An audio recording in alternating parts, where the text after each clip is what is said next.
Hey guys, and welcome back to the Foul Anglers. Today we're out very late and we're going to be foraging for some lobsters using stuff like this to get them out of their holes. We basically got massive low tides at the moment. It's about a 0.2 this evening and we've got high pressure, which basically makes that tide even lower. So fingers crossed we should have a lot of exposed rock, which is obviously where the lobsters live. We can go and explore it and hopefully find some holes, crevices, cracks, whatever. We can find some lobsters, crabs, little fish, big fish hopefully.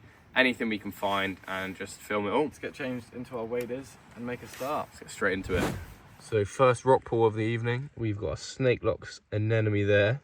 Next to him, we've got a prawn, and then next to that, we have a brown edible crab. That one's a male. You can tell that because that bit there is pointy on a female. I'll insert a photo on screen next to that one now. They are more rounded. Yeah, we'll pop him back and we'll carry on. They're not bad to see straight away. Put that cover over him so he's got a nice bit of cover onto the next rock pool. There you go, Reese has just found a little furrow crab, that one is. And right below, worm pipefish. there he is. They are relatives of the seahorse. Really cool. And then on these rocks here, it's a good example. It's like keel worms, so you get these on the bottom of boats. On rocks like this, but these are just basically like the remnants of what worms leave. See if there's anything under there. Not much going on, but joined tonight. We've got Ollie there and Harry there, and then of course Reese. A lot of us out looking for stuff, so we'll keep on going.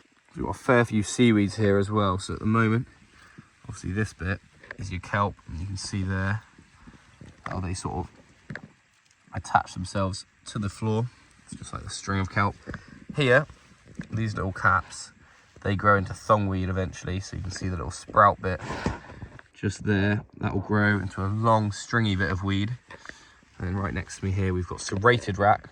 So a lot of you will probably know bladder rack from bass fishing. This is serrated, you can see on the edges, similar to bladder rack, but see if you look at this bit here, no bladders, just serrated bits on the edge. Of course here you've got your limpets, and you can see how these limpets, here are all sort of grouped together on this rock. So if you look at this whole rock, they're all sort of in a very similar area. That sort of keeps them most protected from the elements and just sort of keeps them out of harm's way as much as possible. And they sort of group up together like this, similar to how mussels sort of do it as well. Just up here we've got dulse as well. You see the difference in colours between the serrated rack and the dulse. This stuff, you can eat any type of seaweed. This stuff's the best if you're going to eat it. But I wouldn't recommend it. But you can eat any type of seaweed we've got here in the UK, providing that you find it to a rock so you know it's alive. Just some of them taste better than others, and a lot of them, in my opinion, don't taste very good. So we've just found this tagged bit of kelp that's just sat on its own on a rock. It's just here. I mean, we're going to leave it alone because it's obviously part of some unique experiment or something along the lines of that, but number 9 or number 6, who knows? Never seen that before. So I did end up actually finding what this was for. I contacted someone I knew and it happened to be that this was directly to do with them. So basically there's holes in the kelp, as you can see here. What they do, they are put there to measure the growth of the kelp. So they'll put the holes in, go back to the kelp a few weeks later, and then they can measure the growth rate of that particular bit of kelp. So yeah, overall, very interesting stuff, and we'll get straight back to the video. Never seen that. There's obviously, we might find a couple more of them if there's... It's like a 3D printed tag. That's pretty cool. Who knows? Yeah, we'll keep going. Oh, nice. Look at that, in the open. Reese spotted him. Just run up, as he said he's got one. I'm in waders, he's only in wellies, so... What's that, a male?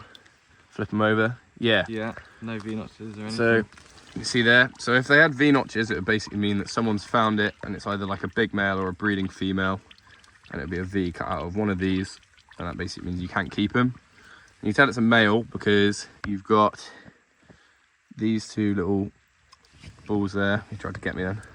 And then a thinner tail. Females have like a wider tail here to allow for eggs. Flip him back over. So he's got his crusher claw there. That's the slightly brutier claw there, the breaking bits. Whoa. And then this one here is his cutter claw. See, it's a bit sharper, a bit thinner. That's what he does the damage with. There you go. Beautiful. And that's It's of legal size. Well in legal size. Rough estimate, I know my hand's about the right size. Roughly, we can tell that straight away. Going to be within size, so that's nice first lobster of the night. You can take 2 per person per day, and I doubt we'll end up with 8, but that's a good start. Nice one. There you go, so Reese just flipped this rock. Apart from Mr. Foraged crab down the bottom, see all these brittle stars here. Well, first we've got a queen scallop. You see 1 brittle star there, and there. There's loads of them. About 10 of them over the rock. Obviously, clues in the name, you'll be very careful if you do decide to pick one of these guys up because they are very brittle. You can see them all moving there. Really incredible creatures. And there's just, well, the whole rock's covered in them. Very, very cool. There you go, very hidden away. I didn't even see him there. Oh, that is a broad-clawed porcelain crab. They're pretty cool guys. You can see how camouflage he is on that rock. And there's a couple there actually. Oh, no, there's like 4 of them. Didn't even see them, so camouflage. But we'll flip this rock back because obviously it's this guy's protection from the elements, and we'll keep on looking. There we go. There we go, young thongweed there, all ready to grow into bigger stuff. There we go, we're reaching the bits that will be completely uncovered in about an hour and a half's time. Oh, there's a little fish there. Don't know if I caught that on camera. There he is. That's a little cork ring wrasse, just swimming. Oh, he's out there somewhere. Yeah, and then basically the reason I started filming was this amazing seaweed here, just out there. You can see it's glowing blue. In the daylight, it's like a completely normal colour. That's called rainbow rack. Really special at night. You can see how much it glows. I'll try and get a close up. There we go. It's just incredible to look out underwater at night. You see all the other seaweeds, pretty much just a brown colour, all sorts of different ones, but then you've got that incredible blue. There you go. On the underside of that rock there, we just flipped one. It's a squat lobster. They're pretty aggressive. There's a couple of worm pipefish down there as well. These guys, they're pretty cool. Very quick. Yeah, look at them go. Let's get a better shot. Oh, just shot under that rock there. Just a little lobster, basically. There's a few of them, actually. See you, mate. Boys have kind of beat me in Reese because they're both in waders, whereas we're just in wellies. And there's a lobster in this hole, apparently. Hopefully he's not gone too far back in there. Keep an eye out, and also that's another thing you've got to watch out for here. It's a big hole, but there might be an exit out there and he might just get annoyed and walk out and we might not even notice. So we've got to keep all eyes peeled. You can see this hole runs all the way out to where Ollie is, pretty much. What we're looking for is just like 2 antennas poking out, hopefully. And that will just obviously indicate the lobster's facing us and we'll know where to go, because at the moment he could be under this crack anywhere along here. And it's proving quite difficult. So at the minute, we reckon the lobster is under here somewhere. This big rock is kind of a dividing wall here. So what I'm doing is making noise at the back here to hopefully draw him over to Harry and where we can extract him. So I'm just doing that by shaking the stick and prodding the rock at the back. Basically what that will do is make the lobster think there's something behind him, which is the whole point of a hook. So you've got a hook here. So what you usually do, you have the lobster at the back, you put the hook behind them and push it like that, and basically the lobster will think that there's something behind him and it will draw him out of the hole, or at least draw him more towards you. So the boys are currently working on that. Hopefully it will prove successful. Much more difficult than the other one that we just found walking in the open. Half an hour later, no luck. We're going to move on so we don't waste too much of the tide here. There you go. So this looks like a good rock to flip. You can see there's a gap underneath it here. I did see something dart. I think it went this way. There he is. So there's a velvet swimmer crab there. So different species of crab. These guys are probably arguably the most aggressive and quickest. See him darting away up back there. They get their name because their back legs, if I can actually find him to show you. I don't think I'm going to be able to. There we go. Their back legs here. You can, so their back legs there, you can see are sort of like fins. They use it to swim through the water. You see that one's a male. He's got a nice V shape rather than like a V that goes loosely up and down, rather than a nice sharp one there. Pretty cool things, blue claws, very, very aggressive. Like usually they'll snap right at you. Yeah, put him straight back. See how quick he just moves away. Put that rock so he gets a nice bit of cover. Back down. What you're looking for when you try and find rocks like this to flip A rock with a nice gap underneath like that is always a nice candidate, especially when you're near the low tide line, because you know you've got a good chance at finding some pretty cool stuff. Just in that crack down there, there is 2 netted dog whelks. You got one there, and actually a dead, tiny edible crab. Now what these guys do is sniff out stuff like that and head straight towards it. So that's probably what these guys have done. There's a netted dog whelk. Popping back where he was. But yeah, they'll be after that dead crab probably. Here we go. Right, I'm getting a piggyback. Ollie's seen a bass, so this is for the camera shot. I'm getting a piggyback through this water that's too deep for me. Hopefully I don't get dropped. Where is he? There he is. I see him. I zoom in on him. There is a bass hunting in the shallows. Just there. You see him sort of sat behind the kelp. He'll be looking for all sorts of like prawns, crabs, all while I'm getting a complete piggyback on Harry's back to get this shot because we're in about 3 foot of water. There we go. There's a better shot of a bass feeding in the shallows. So as we said earlier, he'll be feeding on all sorts like prawns, little fish that are swimming through. Even though that's a very small one, it's still very similar feeding habits to bigger fish. And they come in at night. You can see how he's almost like dormant, not moving. Sometimes they come in just like rest like that, but it's cool to be able to get so close to these fish at night time. Beautiful. So we just got a little mermaid purse here, just attached itself to the weed, so I can't really take it out any further to show you. So looking at the size of that one, it's probably a bullhuss. Yeah, pretty if cool. anyone knows particularly, then that's Yeah, no, I'll get a close up just in case there's anyone that does know eggs really well. But given where we are and what I've seen around here before, I'd say that's pretty confidently a bullhuss. But who knows? We'll leave it there and we'll Yeah, let him baby will come out soon. hatch. Nice one. Here we go. I was going to say in the last clip, but I'll say it now. Normally, when you find mermaid's purses, you do usually find multiple in one area. This is a bit extreme. We've got 3 all right next to each other. Don't usually find them that closely packed together, at least I don't. They're all attached, ready to hatch. Nothing wrong with that at all, but a really cool find to find 3 like that. There'll probably be more in the area. We'll flip them back like they were, just give them a little bit more cover.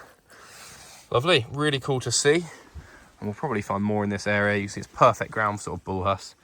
Nice sandy bottom with a bit weedy patches. Good for finding food and picking up scraps. There we go. There's some snake-locked anemones. You see them in the tide. Sometimes they're like brown, but the good ones are like this, when they're nice green and purple. Under UV light, these guys glow, but unfortunately, we don't have one. But they are still absolutely stunning to look at. Here we go. Second location of the evening. We've just walked down this bit of gully. First thing I've seen, apart from that little little cookie ras coming to try and get in the frame, got a female spider crab just upside down. Ow. What You just drove into me. you drove into? Pick him up. Well, pick her up. I think she's alive. Yep. Nice one. There you go, female spider crab. You don't see too many of these guys around this time of year. It's more September, August, September time, but you can see that's a female there, so it's not got a V, it's like a bowed sort of circle shape. Only a little one as well. And the claws on these guys are on these girls are proportionately smaller than the male versions. There's a little tiny shell there. You can see how they sort of very camouflaged, covered in weed. We put her down there. Sort of pan the camera out. You can see how they're pretty camouflaged within their natural environment. Right, let's keep on going. Just found a hole you can see here, and immediately I can tell that there's something in that hole because you can see that sediment has all been pushed out.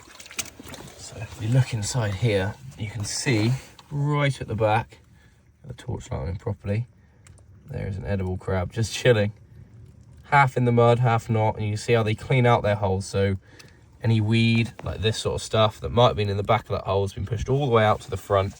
I was hoping it would be a lobster, but I won't disturb him because he's not big enough to keep. But pretty cool just to see him in their natural habitat. There he is, probably wondering why I'm shining a light in his face at about 2 in the morning. There we go. Well, that's basically what they do. So you can see there's a nice full view of the hole. All the sediment pushed out. You see it all lying on the weed there. The crab right at the back of the hole. So just walking through the rock pools and found a slightly bigger version of what we just showed you. This is a male spider crab. You can see the difference there in the carapace, different shape. And they tend to have a bit bigger claws as well. Even though he's only got one, he's been in the wars. There's a little little cork-wing wrasse milling about. There was a bigger one in here, but he's absolutely rocketed off somewhere. There, he's right down here, directly below me there. Wait, oh, I see that. That's a scorp. There's a scorp. There's a mad coloured scorp. There he is. Look at that scorpion fish. That is an incredible coloured scorpion fish. Bit of an incredible spot from Ollie there. I didn't even know what that was when I first saw it, because I've never seen one of these guys with that sort of coloration before. When you look top down, it looked like a coma or something. But basically, this is a long-spined scorpion fish. These guys can take all sorts of variations of colours. I've had one that's literally been identical to the colour of Ollie's glove before. See how camo they are in cool colours. They look poisonous, they're not. They are a bit spiky, not that spiky though, not like a bass, but you don't want to avoid their head. They've got a lot of spikes. You see, they're pretty aggressive things as well, but not dangerous in any means, even though they do look like stonefish. That is a really cool find though. Here he goes. See you later, mate. How cool is that? What an awesome looking fish. And here we have a spiny starfish. You can see him if we just leave the camera there, him moving along. He'll be trying to find food, but you can see how slowly he's going. That's the first one we've seen today. Normally you find a few more, but basically they've got like a little mouth right in the centre underneath him there. I won't pick him up, I'll leave him alone, and he'll be finding little winkles and all sorts to sort of eat. You can see there, there's a hermit crab. Oh, there's a hermit crab there as well. Harry's just got this lobster out. Beautiful blue coloured one, this one. But you see there, got a bit of like a wound. That'll probably be from another lobster, I'd have thought. Only one claw as well, so definitely been in the wars. But what's interesting with this one, which is a female, as you can tell, you've got the wider fans on the tail, which allows for eggs and no gonads there. But yeah, what you can see, so you've got the hammer claw there. The cutting claw, which was there, is being currently regrown. You can see a very, very tiny claw there. There we go, that's a nice shot of it. You see how they regrow their claws. I'm not sure how long that would have been. It's going to have been ages since she lost it. And there she is. One claw, regrowing one, and she's big enough. No V notches at all, which is nice. And you can see, oh, there you go. Big conger, big conger. There you go.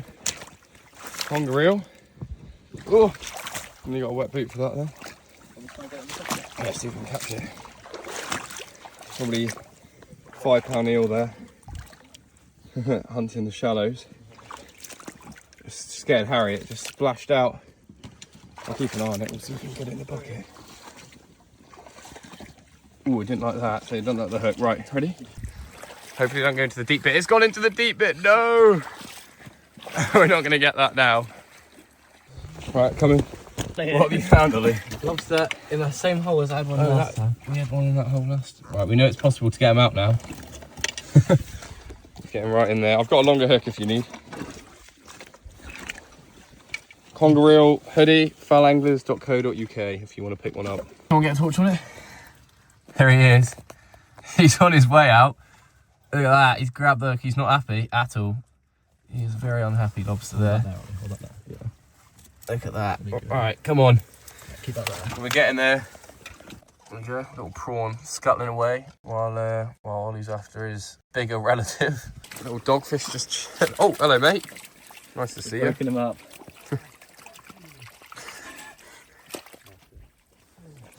There we go. He was pretty dormant until we until we woke him up. Sorry about that. Oh, he's not happy about the light either. Look at him, bless him. Literally, he was just chilling on a bed of weed here. Obviously the tide's outrun him, or he was just napping. They're pretty happy out the water for a fair amount of time. They got very rough skin. See that way? Quite rough this way. Very smooth. It's only a little guy. I think what we'll do is we'll release him in a bit more water. Yeah, he might be a bit happier. I don't think he's very happy. Yeah, all right, we'll let you get back to bed. Oh, but Harry. Okay, nice. All right, Harry's finally got the lobster out. Right, we'll have a look at him. put the dogfish back here. There we go. You can rest here for now. We'll pop him there. He will unravel at some point. They do it as because obviously there's a prawn there, taking the mick out of him. Yeah, as we just seen how rough their skin is, so they do this as like a defense mechanism against predators to try and like put them off. So he'll be kicking in a second and off he'll go. They call it a dogfish donut, but we'll leave him to it. There we go. There is one lobster there. Beautiful. Is that a male? Female. Another female there. No V notches, no eggs. So yeah, unfortunately, due to the nature of that hole being a bit thinner at the front, she did feel like shedding that claw was an option to escape. Unfortunately, it's a bit inevitable, and there's nothing you can really do to prevent it. But we're gonna keep her anyway. So well within size there. About 90mm, which is the legal size, and then it's measured from this line here to just below the eye. So we go from that line there. Plenty of room. Perfect. We've got that claw. As long as you keep them fresh, you can still eat them and not waste it. But it's just a shame that she did shed it. But as Ollie said, sometimes it's inevitable when you're targeting these guys. So that's 2 from this mark. We've got 1 in the van from the other mark, and obviously there's 4 of us. You can keep 2 a day. right, and there we go. So that was a very successful session. We ended up with 3 legal sized lobsters to take home. That will feed the 4 of us, 100%. Me and Reese are going to take 1, and then the 2 Harrys are going to take 1 to feed themselves. Super brilliant session as well. We found loads of species, including that really cool scorpion fish. That was absolutely beautiful coloured fish. The stray dogfish and all sorts. So yeah, it was really good fun. It's good to make the most of these big tides, as this is the biggest tide we'll have now until the end of the year. So there's not many of them, and it's just good to get out and experience what it's like on a really big tide when you can. Obviously, comes with risks. If you're going by yourself, wear a life jacket and just make sure you're safe. Make sure you've got enough torches. As always, if you do enjoy this sort of content, make sure you do leave a like down below and give a comment as well. And yeah, subscribe if you're new, and we will see you all in 2 weeks' time. Cheers, guys.